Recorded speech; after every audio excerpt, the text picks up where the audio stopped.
محترم حضرات، اسلام میں مال کی حقیقت اور سرمایہ کاری کے اصول و ضوابط کے عنوان سے ہمارا جو پروگرام ہوا ہے اور ہو رہا ہے اس کی طرف ہم آگے بڑھتے ہیں، اور اب ہم جس نقطے پر گفتگو کریں گے وہ ہے اسلام میں مال کی حقیقت۔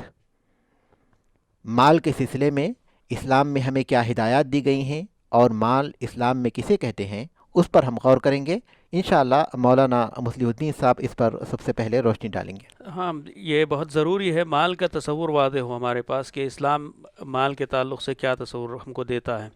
تو دیکھیں، اللہ تبارک و تعالیٰ کا کہنا ہے، اعوذ باللہ من الشیطان الرجیم، بسم اللہ الرحمن الرحیم، المال والبنون زینۃ الحیاۃ الدنیا والباقیات الصالحات خیر عند ربک ثوابا وخیر املا۔ کہ دیکھیں کہ مال اور اولاد یہ دنیا کی زیبائش اور زینت ہے، خوبصورتی ہے، یہ مال کی حقیقت ہے۔ لیکن لوگوں کو بڑی غلط فہمیاں اس کے تعلق سے یہ سب رہتی ہے کہ وہ سمجھتے ہیں کہ مال شر کا مصدر ہے، یعنی شر کی اساس اور جڑ ہے، یہیں سے ساری برائیاں آتی ہے۔ شر کا مطلب برائی، تو یہیں سے ساری برائیاں پیدا ہوتی ہے۔ ایسی بات نہیں ہے، بلکہ ذرا غور کر دیکھیں، اللہ کے رسول صلی اللہ علیہ وسلم کے پاس فقیر اور غریب صحابہ آئے اور کہنے لگے ذہب اہل الدثور بالاجور، کہ جو مالدار ہے وہ لوگ سارے کے سارے اجر لے کر چلے جا رہے ہیں۔ رسول اللہ صلی اللہ علیہ وسلم نے دریافت کیا کیا معاملہ ہے؟ تو صحابہ نے کہا کہ وہ لوگ بھی ہماری طرح روزہ رکھتے ہیں، وہ لوگ بھی ہماری طرح ذکر و اذکار، کہ وہ لوگ بھی ہماری طرح نماز پڑھتے ہیں، اور وہ لوگ بھی ہماری طرح روزہ رکھتے ہیں، لیکن وہ لوگ صدقہ کرتے ہیں اور ہمارے پاس صدقہ کرنے کے لیے کوئی چیز نہیں۔ تو اللہ کے رسول صلی اللہ علیہ وسلم نے اس موقع پر ذکر و اذکار کی تاکید کی اور اس پر صحابہ نے عمل بھی کیا۔ لیکن معاملہ یہ ہوا کہ صحابہ کے اندر ایک دوسرے سے آگے بڑھنے کا ایک جذبہ تھا، ایک کمپٹیشن تھا، مسابقت کا جذبہ تھا۔ تو جیسے ہی بات یہ مالدار صحابہ کو معلوم ہوئی تو وہ بھی اس پر عمل کرنے لگ گئے۔ اب دوبارہ مسئلہ کھڑا ہو گیا، تو پھر وہ فقیر اور غریب قسم کے صحابہ دوبارہ اللہ کے رسول صلی اللہ علیہ وسلم کے پاس گئے اور کہا کہ پھر سے ہم مالدار لوگ ہم سے آگے بڑھ گئے، کہ وہ ان کو بھی یہ بات پتہ چل گئی ہے کہ اس قسم کے اذکار کے اہتمام سے زیادہ اجر مل جاتا ہے، صدقے کا اجر مل جاتا ہے۔ تو اللہ کے رسول صلی اللہ علیہ وسلم نے کہا ذالک فضل اللہ، کہ میں کیا کروں، یہ اللہ کا فضل ہے۔ تو دیکھیں اس پوری بات میں غور کر دیکھیں کہ اللہ کے رسول صلی اللہ علیہ وسلم اس کو فضل اللہ سے تعبیر کر رہے ہیں۔ وہاں پر زینت الحیات الدنیا کہا اللہ تبارک و تعالیٰ نے، اور یہاں پر اللہ کے رسول صلی اللہ علیہ وسلم فضل اللہ سے تعبیر کر رہے ہیں۔